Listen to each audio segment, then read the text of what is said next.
Hello folks, Anuradha here to speak about the eclipses. So we have two eclipses coming up in the next weeks, starting with a lunar eclipse on May the 26th in Scorpio. And of course this is the first eclipse of 2021. Now some eclipses are more intense than others, so their impact lasts longer, but generally there is a 6-month window to see the changes that pop up, yeah? So let's talk about the May's lunar eclipse.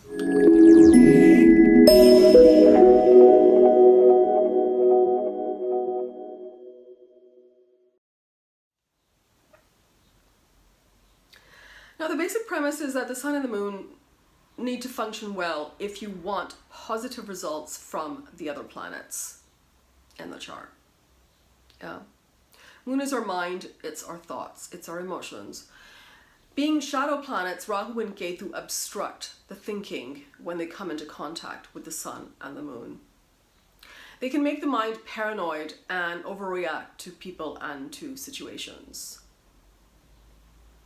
They can also make one obsessive and compulsive in their thoughts and their actions. But on the other hand, there is enormous potential for growth, especially spiritual growth. There's also enormous potential for intuitive knowledge when the nodes connect to the luminaries. So we can expect to feel particularly sensitive when we experience eclipses, especially lunar eclipses.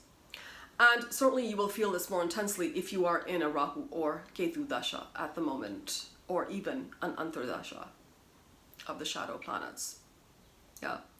So let's talk a little bit more about the lunar eclipse. It's taking place in Scorpio, May the 26th, approximately 11 a.m. UTC, in the nakshatra of Anuradha at 11 degrees. This eclipse is caused by Ketu, which is about 6 degrees away in Jyeshta, so it makes it a pretty intense eclipse. We have Venus across from this eclipse in Taurus, so we can expect some relationship issues to come to the surface.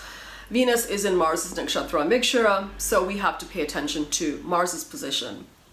Mars is also the ruler of Scorpio, where the eclipse takes place, so transiting Mars can become even more critical at this time. Mars is currently situated in Gemini, where Mercury has entered. So there's a connection of Mars and Mercury happening at this time. Yeah. Now, the energy of death and rebirth is strong here because Scorpio is hosting this eclipse. So expect to see this in relationship. You could expect some relationship changes, possibly some unexpected relationship drama with both Venus and Mercury connecting with the fiery Mars at this time. It may bring a severing of ties if your relationship is already strained or stressed in some way. It may also lead to impulsive actions and hostility towards others. If you have personal planets close to the degree of the eclipse, then you would be impacted the most. You could also feel the stress on the financial front, as Venus signifies money, especially in Taurus, so income and savings could also feel the hit. All lunar eclipses can be emotionally challenging because the moon becomes afflicted, and here being in Scorpio, the moon will anyway feel insecure and edgy. So you would benefit from doing some remedies for the moon, if and when possible. Some of those remedies could include listening to soothing music, getting enough sleep, spending time in nature, getting into yoga, getting into meditation, preparing home-cooked meals, connecting with your family, drinking a lot of water, and moving away from social media. This eclipse actually may bring up some similar issues to the eclipse that we had on June the 5th, 2020 of last year, because it has a similar pattern. So events and people surrounding that time period could resurface in your life. Because we're talking about Scorpio, it's going to mean ripping away old structures, old ways of living, and the potential to open a new path for everyone. Of course, again, this impacts Taurus and Scorpio directly, but also those who have personal planets close to the eclipse degree. So let's talk a little bit about Anuradha, where the eclipse is taking place. If you've ever been keen to explore more of the occult subjects, this eclipse can help you do that.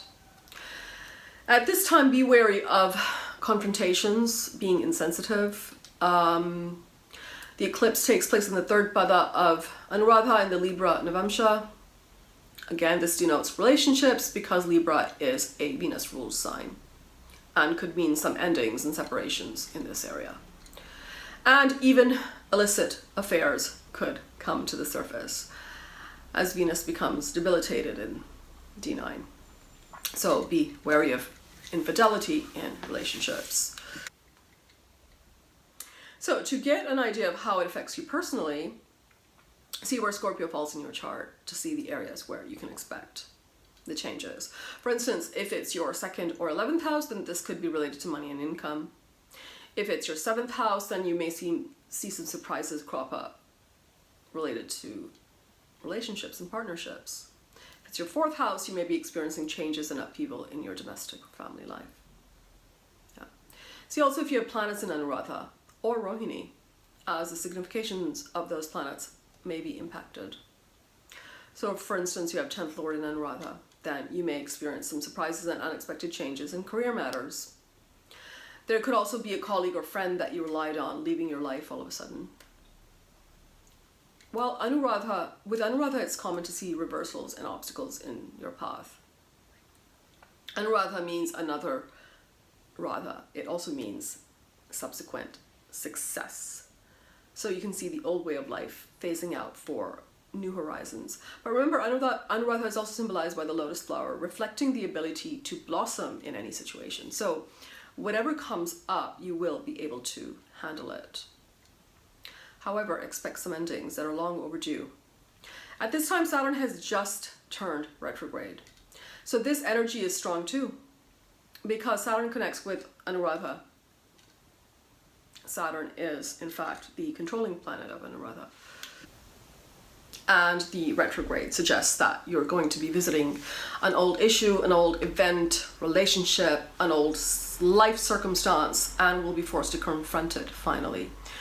This could lead to a positive resolution, but more than likely it will lead to a dissolution. So, but perhaps one that is long overdue, I think. Favorable activities exemplified by Anuradha are healing, meditation, connecting and socializing with friends. So if you can do this, it will bring some relief. With Mars connecting with Mercury and Venus via Nakshatra and transiting Gemini, be wary of getting into fights or arguments with friends. Communications could also be muddled at this time, creating chances of misunderstandings. So check and double check your communications, especially the written ones. I've also posted a monthly forecast on my website where you can read more about it. Yeah, that's all for now. Don't forget to hit the subscribe, like, and share button. Thank you, folks. Cheers.